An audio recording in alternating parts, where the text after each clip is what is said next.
Après Yannick à la pointe courte il y a quelques années, après Stéphane, on retrouve aujourd'hui Thierry. Comme ça, on conclut la trilogie avec le troisième frère Baeza. Entretien avec le maire de Metz, Thierry Baeza, donc en avant partout. Entretien aujourd'hui avec Thierry Baeza, donc maire de Metz. Merci déjà d'avoir répondu rapidement à ma demande. Et je vais faire quelque chose que j'ai fait il y a quelques temps, mais ça fait un petit moment que je ne l'ai plus fait. On va faire une interview photo. Donc je vais te montrer plusieurs vidéos qui retracent, j'allais dire ta carrière de jouteur, non, je vais dire ta vie maintenant carrément. Et si tu veux bien, tu y reviendras dessus. Avec plaisir. Allez, on va commencer dans l'ordre des choses, logiquement, avec cette première photo où tu es tout petit avec Yannick, me semble-t-il, sur le port de Metz. Donc la question logique, comment es-tu venu au joute?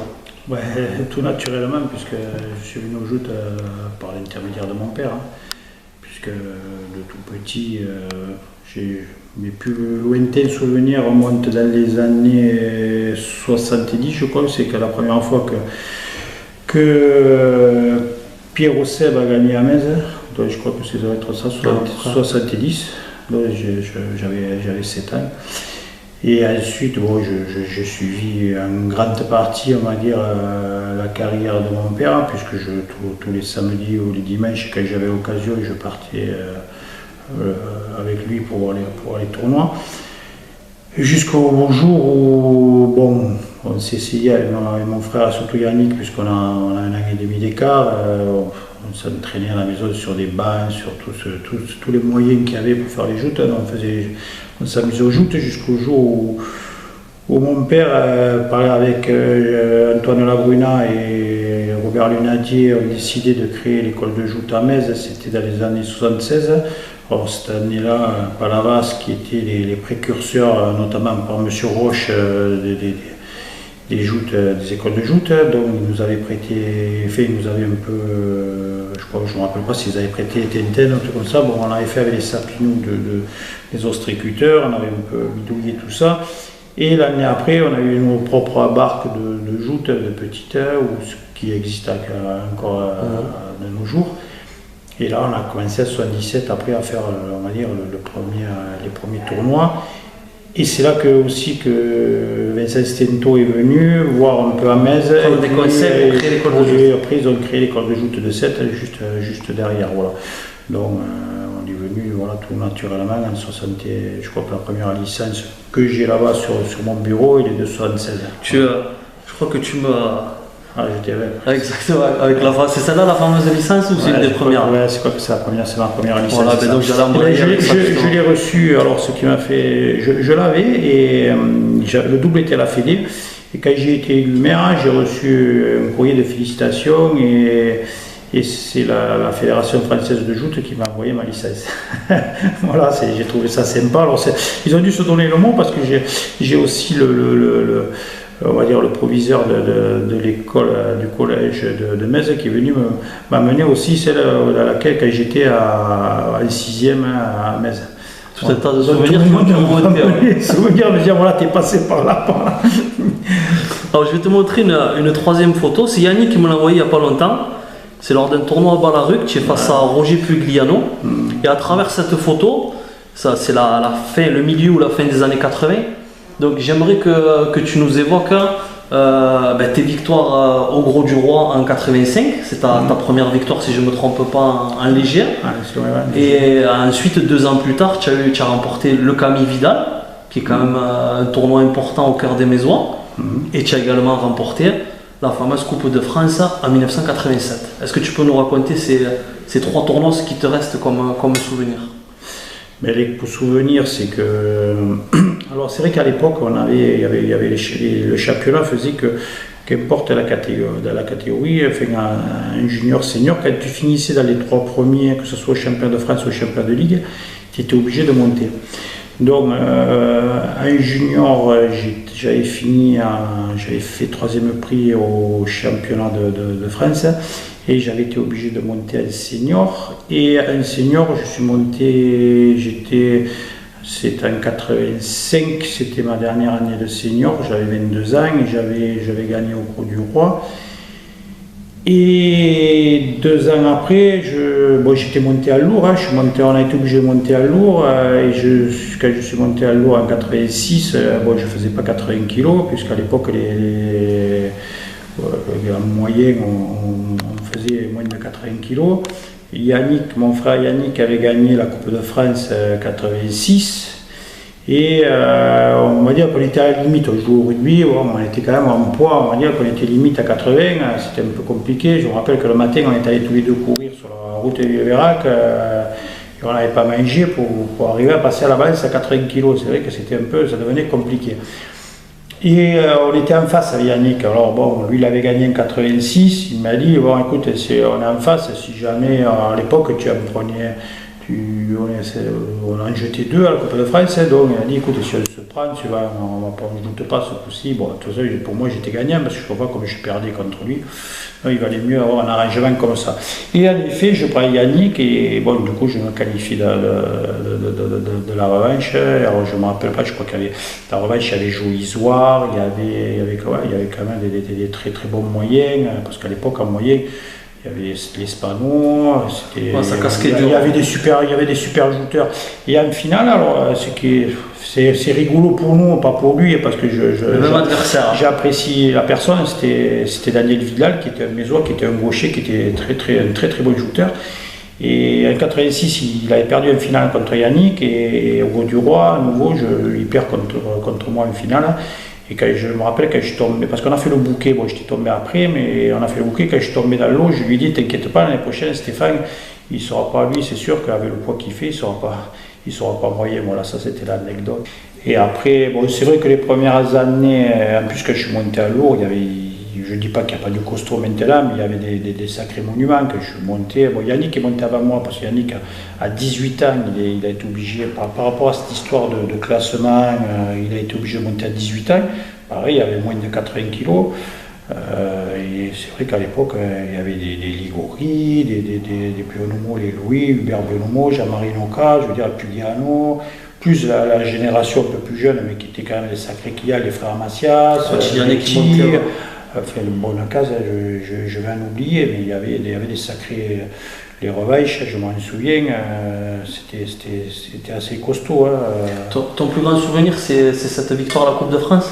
Ouais, après j'ai fait quelques revanches, mais c'est vrai que la première année que je suis monté, j'ai fait la revanche à la Saint-Gia.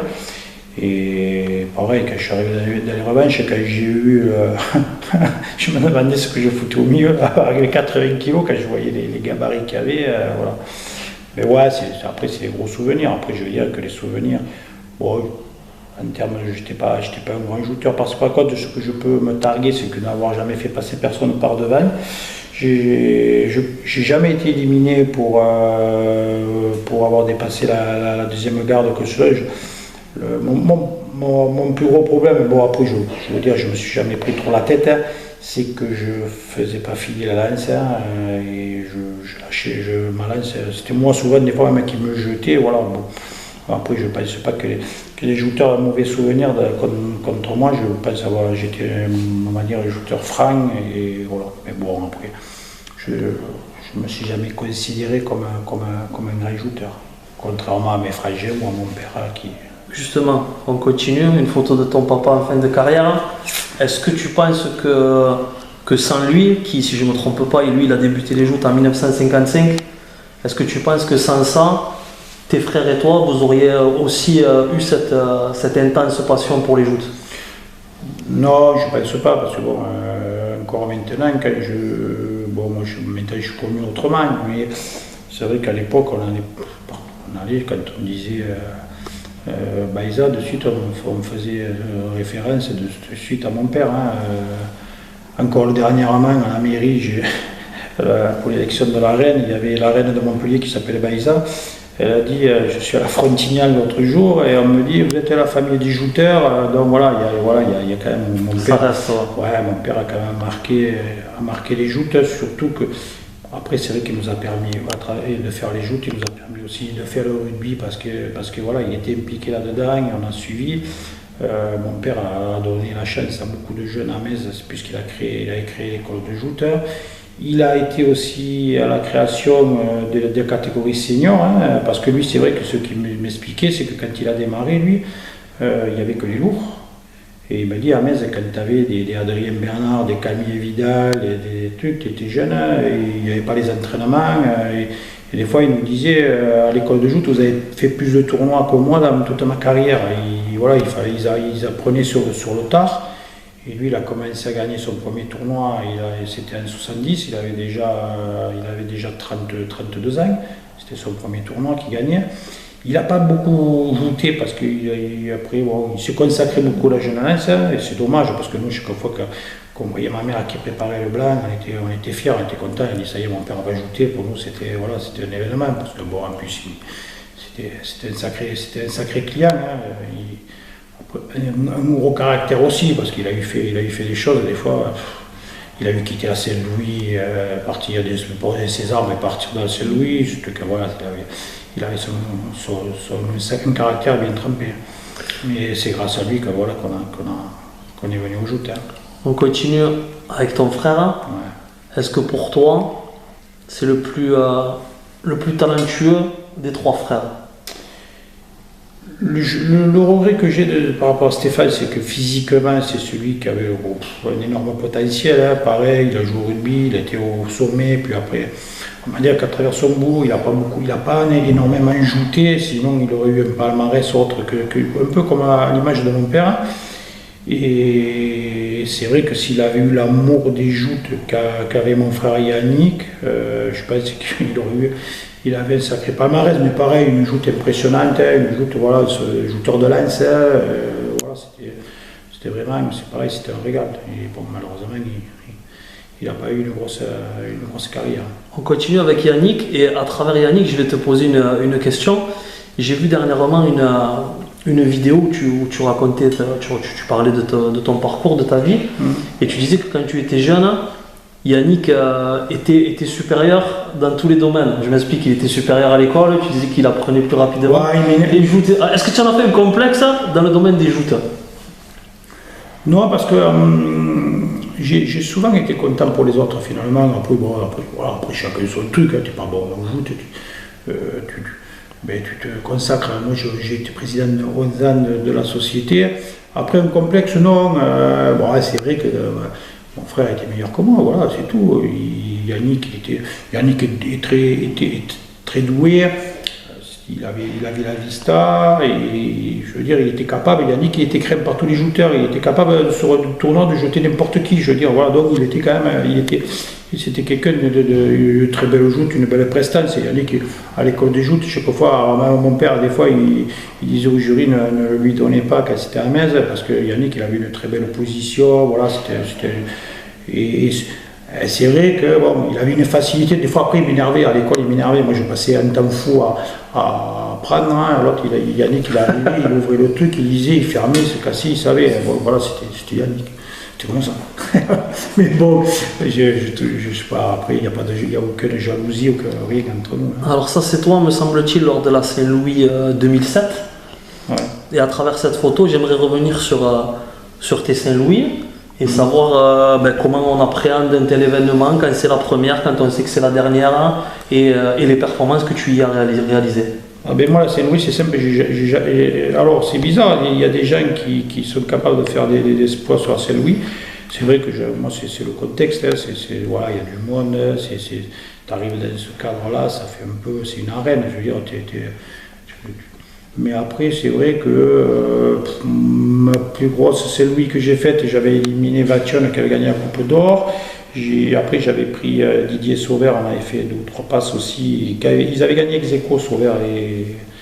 Et après, je crois que c'est l'année où mes frangins, ils ont fait 3 et 4e. 96. Ouais, 96. Et après, j'ai jamais rien fait. Par contre, à Metz, plus de facile. Alors, contrairement, j'avais mon ami regretté, Renaud Ferlus, qui avait gagné des tournois, et je crois qu'à Metz, il n'a jamais fait de revanche. Dès qu'il arrivait à Metz, il perdait. Il a gagné la Power d'Or et la sportive. Oui, et il perdait complètement. Il arrivait à Metz, tu pouvais même trafiquer le tirage, y mettre n'importe qui en face, il avait du mal. Et moi, Metz, mon tournoi, c'est le tournoi où j'ai fait 3 revanches. Bon, ici, t'es pas passé loin. Et comme ça, voilà, j'étais à Metz, j'étais à mon tournoi, contrairement à d'autres, j'étais bien. Mais là, c'est Louis, c'est vrai que je dois me faire quand même une bonne vingtaine, j'en ai fait. Mais non, je n'ai jamais rien fait à Saint-Louis. Bon, après, voilà. La pression ou juste. Mais ouais, peut-être que les autres ils étaient plus motivés comme moi, je sais pas. Non, j'ai fait des revanches, j'avais fait la Semical, j'en ai fait à Frontignan, à Agde, mais jamais à Saint-Louis, non, rien. Non. Allez, on continue. Alors, c'est là, j'aimerais juste avoir l'anecdote, comment tu t'es retrouvé avec le fils de Jacques Martin, lui, toi, en tenue de jouteur, bien sûr, et lui en tenue de Tristan. Alors, ça, c'est tournoi, on était à Frontignan. Alors j'avais fait un super tournoi, j'étais qualifié dans la revanche, j'avais jeté Pélissier qui était un super joueur, j'avais pris Claude Scanapieco et Lionel Bunomo, j'étais qualifié dans la revanche. Et avant de descendre, ils m'ont dit attends, tu vas jeter un quatrième. Ils me font monter le fils de Jacques Martin.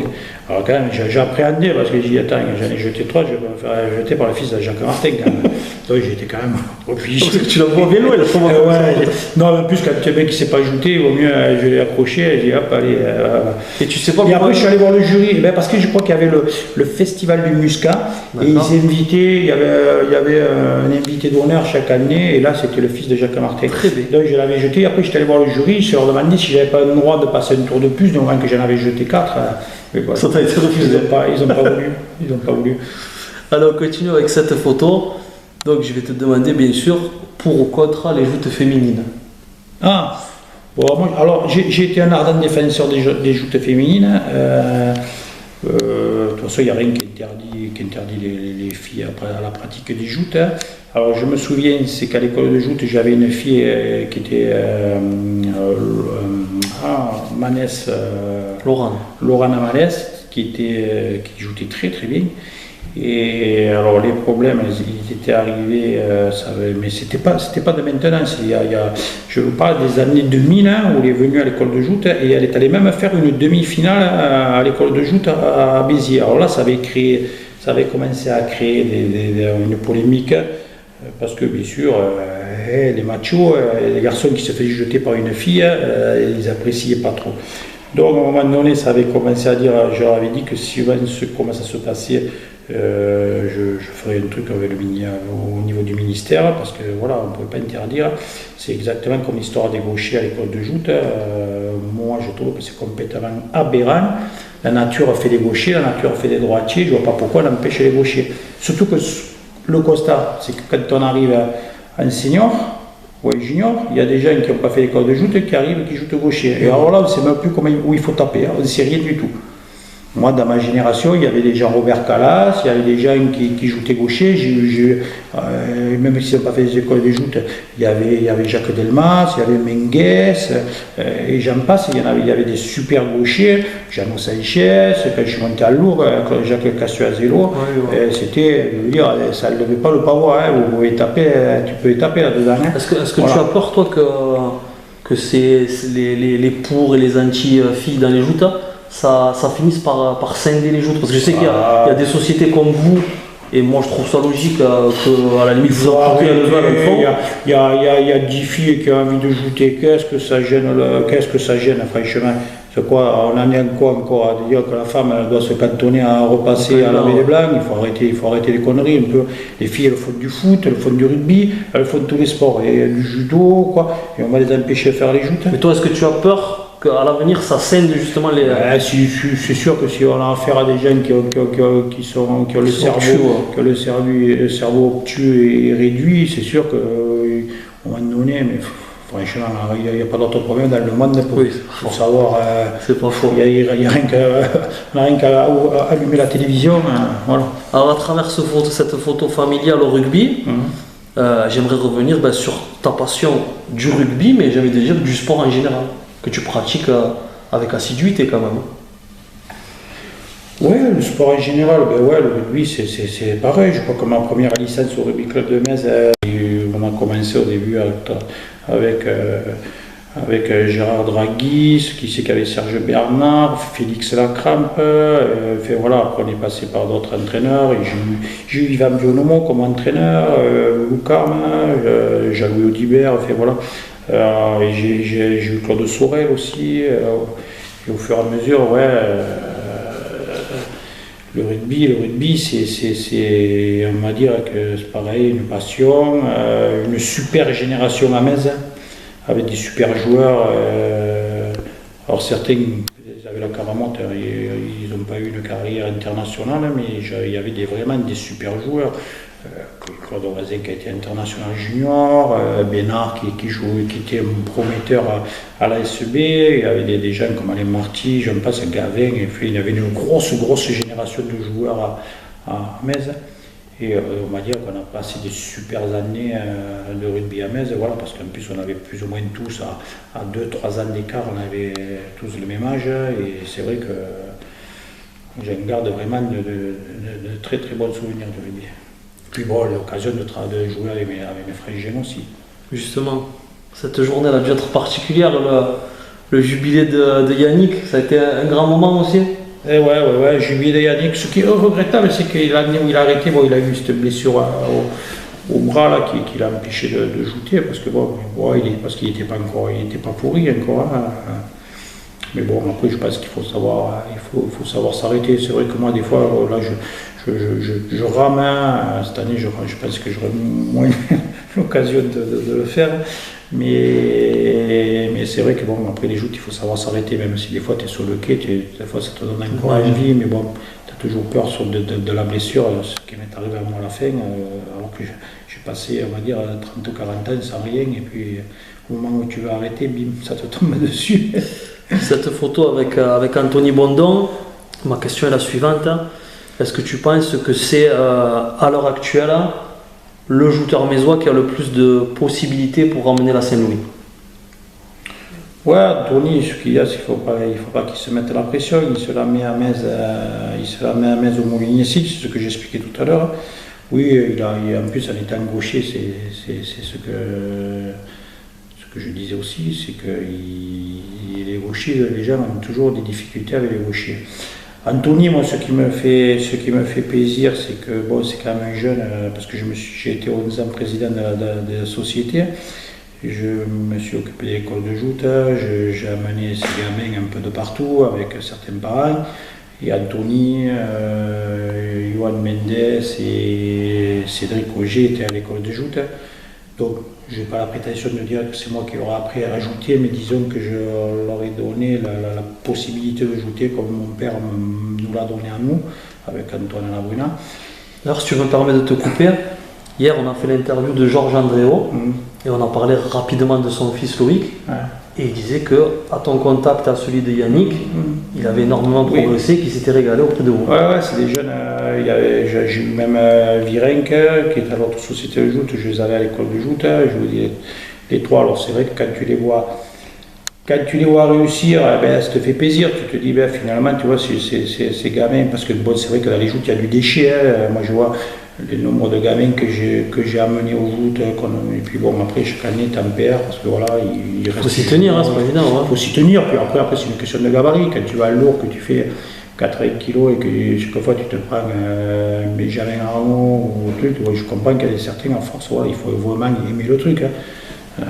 Et c'est vrai qu'Anthony, quand il a gagné à Agde, j'avais les larmes aux yeux, comme je les avais eus pour Renaud Ferlus à l'époque, quand il a gagné son premier tournoi au Salacrou, voilà, ça fait plaisir quand tu as des jeunes ou des jeunes. Tu ne penses pas qu'il a franchi un palier justement ce jour-là?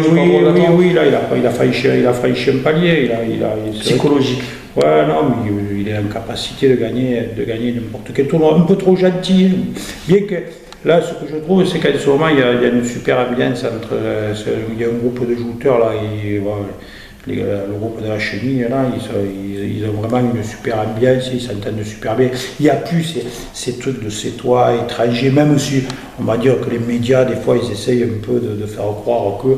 Mais bon, moi j'ai connu une époque, celle de mon père, où il y avait vraiment les rivalités. Hein, parce que se faire la bise, c'était pas déjà. C'était méchant même, hein, il fallait pas.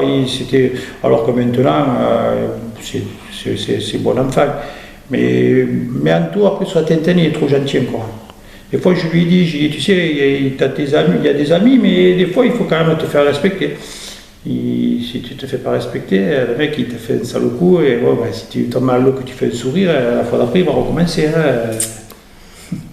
On continue justement, bon, tu l'as évoqué tout à l'heure. J'allais te dire, avec ton nouveau statut de maire, est-ce qu'on te verra autant ramer cet été ou moins?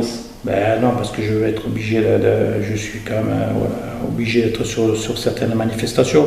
Après, c'est vrai que dès que je pourrais jouer l'occasion, j'irai parce que franchement, pour moi c'est du sport, je prends plaisir, je me régale d'aller ramer, ça me tient à dire en condition, j'aime ça. Après voilà, je vais être obligé de quand même, j'ai des obligations, voilà, donc c'est pour ça que j'essaye un peu de continuer à m'entretenir. Je fais la course à pied aussi. Samedi, je vais aller à Bouzigue faire le trail, mais bon, j'ai de plus en plus de mal à pouvoir m'entraîner, parce que ouais, j'ai des horaires très chargés. Très chargés, ouais. Mais bon, après, c'est un choix, c'est un choix de vie. Hein. On continue, alors ça c'est en 2018, où Yannick te convainc de faire un dernier tournoi, ouais. Parce qu'en 2017 ça s'est mal passé, tu es blessé comme tu l'as évoqué aussi. Ouais, 2017 en plus je sais pas, j'avais le pressentiment le matin, je crois que j'en avais parlé à Ève, et puis j'en avais parlé à mes filles, je sais pas, j'avais pas envie, j'avais ajouté le samedi, en plus je me rappelle pas qui j'avais pris le samedi à Nouvelle-Lance, je sais pas si j'avais pas pris Spinoza ou un Calos, hein. J'ai dit maintenant c'est bon, hein. Il va falloir penser à s'arrêter. Et le dimanche, je sais pas, je le sentais pas, j'avais pas envie d'y aller. Puis bon, j'ai dit, si tu dois arrêter, je vais arrêter sur le tournoi de ma société, ce qui était logique. Donc j'ai joué et puis j'ai pris. Et je le jette, et sur la passe, là, elle se décroche, il a le pavot en avant comme ça. Et il m'a pété il m'a ouvert là et là, il m'a pété le plancher orbital.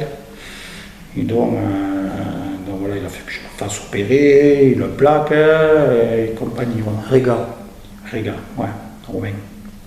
Voilà. Et donc je me suis fait opérer, bon, j'ai perdu un petit peu quand même sur la vue là. Et après, je n'aime pas arrêter sur une blessure.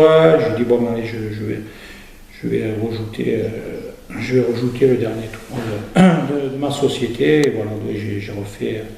Et tu as eu un bel hommage à la fin. Ouais, en plus bon, j'ai été le meilleur sociétaire. Alors, c'est pas une référence parce que ce jour-là, tous, que ce soit Anthony, je crois qu'ils n'ont même pas jeté un homme. Hein. Et moi, j'avais jeté Rougelin et puis j'avais perdu au second. Et je me suis retrouvé en plus meilleur sociétaire. Donc j'ai fini meilleur sociétaire. Qu'est-ce qu'on ressent quand même? On ressent un pincement au cœur quand on sait que ça s'arrête définitivement. Ouais, parce que tu te dis, bon, ouais. C'est une grosse page de ta vie qui se tourne quand même à ce moment-là. Ouais, c'est une page. Après tu te dis, ouais, tu regardes tout ton passé. Bon, le regret, moi, c'est vrai que j'aurais aimé gagner un jour à Metz. Bon, après, voilà. Je me dis, mon père a gagné, mes frères l'ont gagné. Tu te dis toujours, peut-être un jour un facteur chance qui fait que machin. Bon, malheureusement, 5e, mais non, j'ai pas pu. Voilà. Et la dernière photo, forcément, avec l'écharpe de mer. Et ça, c'est. J'aimerais juste revenir sur ce succès électoral. J'imagine que tu as dû avoir de multiples pensées, bien entendu, et tu as dû regretter que ton papa soit pas là pour le voir. Ouais, parce qu'il avait vu en 2020, il était encore en vie quand on avait perdu. Et voilà, donc c'est vrai que j'aurais aimé que mon père soit là, mais bon, malheureusement c'est la vie, c'est comme ça. Et pour finir, tu l'as dit, tu as été président 11 ans de la JLSM. Maintenant tu es maire. Bien sûr que les rôles sont totalement différents, mais est-ce que quand même, en tant que président et en tant que maire, il y a beaucoup de choses qui concordent aussi quand même, dans la façon de gérer une société, une mairie. Ah, mais c'est un parcours, hein. C'est un parcours. Après, moi, je pense que c'est un parcours. Hein. Je ne sais pas s'il y a beaucoup de maires qui ont le parcours. Moi, j'étais à Leboeuf. J'ai parcours scolaire, toutes les écoles de Metz, hein, d'être dans Leboeuf, avoir joué pendant 20 ans au rugby à Metz. Je sais pas, parce que tu n'as pas loin de 40 ans de licence à la jeunesse. Voilà, c'est parcours, on va dire, je peux pas. il est maison à maison, je veux dire, voilà, c'est rigolo, finalement, ça montre qu'avec du travail, de l'abnégation, on peut, voilà, tout le monde peut prétendre à. Il faut aimer sa vie, là, voilà. Après, moi, mon ambition, c'est de faire, voilà, de travailler comme j'ai toujours travaillé pour ma vie. Là. J'ai travaillé pour ma société de joute pendant 11 ans, j'ai créé la rama traditionnelle, j'ai essayé de la faire fonctionner le mieux possible. Bon, maintenant, c'est quand même, on va dire que la mairie, c'est quand même un autre niveau, c'est un autre challenge qui est beaucoup plus important. Ouais. Mais bon, ouais, c'est un parcours, c'est une grosse fierté aussi, hein, il faut le reconnaître. Et tu me tends une perche, parce que j'avais totalement zappé en parlant de la rame traditionnelle. Ouais. Ça aussi, dans certaines sociétés, ça scinde un peu les hommes. Ouais, c'est vrai que c'est pas. Moi, quand je l'ai créé, je crois que c'est 2003, un truc comme ça.